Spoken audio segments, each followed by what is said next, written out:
Shabbat Shalom, everyone. This Shabbos is a very special Shabbos. The Shabbos before Chaf Av, the 20th of Av, is the day in which the Rebbe's father passed away in Almaty, Kazakhstan. I'll be joining with hundreds and thousands of Jews traveling around the world to Almaty, Kazakhstan for a very special conference of rabbis in honor of, and Farbrengen in honor of the Rebbe's father's yahrzeit. It's this Shabbos is Shabbos Parshat Eikev. And we have in this parsha one of the most beautiful and most popular, important mitzvahs for the Jewish people. And that is the mitzvah of the mezuzah. I actually just came back this morning from putting up a mezuzah in an office. If you'd like to have your mezuzah placed on your office or your home, please contact us and we can come by. And so the mezuzah is such an incredible mitzvah because it's a mitzvah that identifies us as a Jewish home.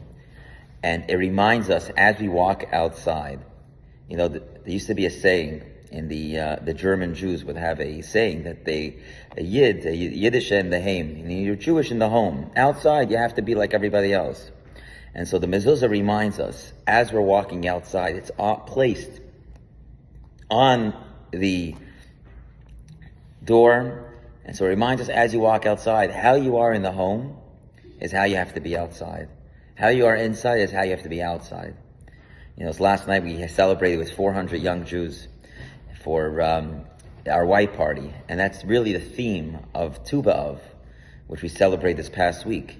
When the women and the maidens of Jerusalem would go out and dress in white, because you can't only think about your external beauty, you have to look about your internal beauty, and your internal beauty has to look the same as your external beauty. And that is why they were women would all wear white. And so this mezuzah reminds us as we walk outside every single day, we give it a kiss, and it reminds us how we are at home, where we're comfortable, where we act the way we act, is how we have to act on the outside. There's a very famous story of the mezuzah. You know, Onkelos, who is the translator of the Chumash and the Talmud. If you open up any Chumash, the center of it has Onkelos. Any Talmud has Onkelos. He was a nephew of Hadrian. He was a relative of the Roman emperor. And he translated the entire Chumash and Talmud into Aramaic, into ancient Aramaic. There's a very famous story at the time when he saw Titus get killed from a small mosquito after destroying the Beis Hamikdash, after destroying the Holy Temple. And saying how he destroyed God, he killed God. God sent a small mosquito into his brain, and it ate away at his brain until he died. And when he died, his Onkelos, through a dream, was able to bring him back and ask him who were the most powerful people. And he says, the Jews, but don't join them, because you could never be a part of them. And so Onkelos made it his thing to become a Jew. He escaped the palace of the royal emperor. And Hadrian, when he heard this, was very upset because he was in line to be one of the next emperors. So it says he sent a group of soldiers to go and bring him back to Rome. And when those group of soldiers came, Onkelos started to study with them, and they all became Jews.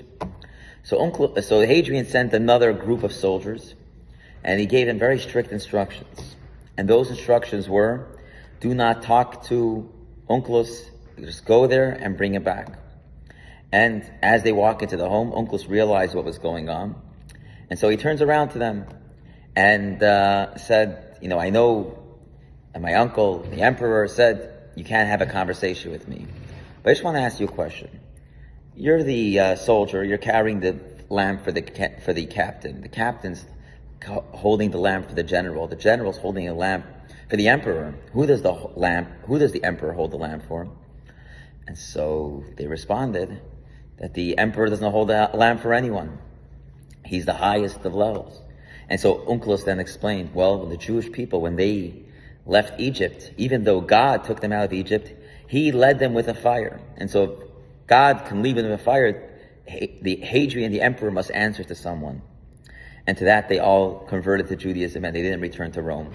And so the third group of soldiers, Hadrian sent with very strict rules. Do not talk to them at all. Do not engage in any conversation. Not even study or any conversation. And so they come in and they take Onkelos out. And as Onkelos is leaving, he puts up his hand to kiss the mezuzah. And when he kisses the mezuzah, the soldier turns around to him and says, "What are you doing?" And so he says, "Your emperor, your Hadrian, my uncle, he's stuck inside the palace when he has moats around and soldiers that protect him. And he has to have so many different layers in order to get into the palace to be protected.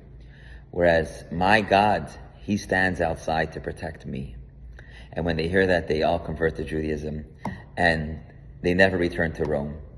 And it's a very powerful story to realize that Hashem stands outside of our home when we identify as a Jewish home and protects us, and to make sure that we have the Shin Daled Yud, Shomer Dal Seis Yisrael, the guardian of the doors of Israel, the God's name, that God protects us. As long as we remain Jews on the inside as well as we are on the outside, we take that message.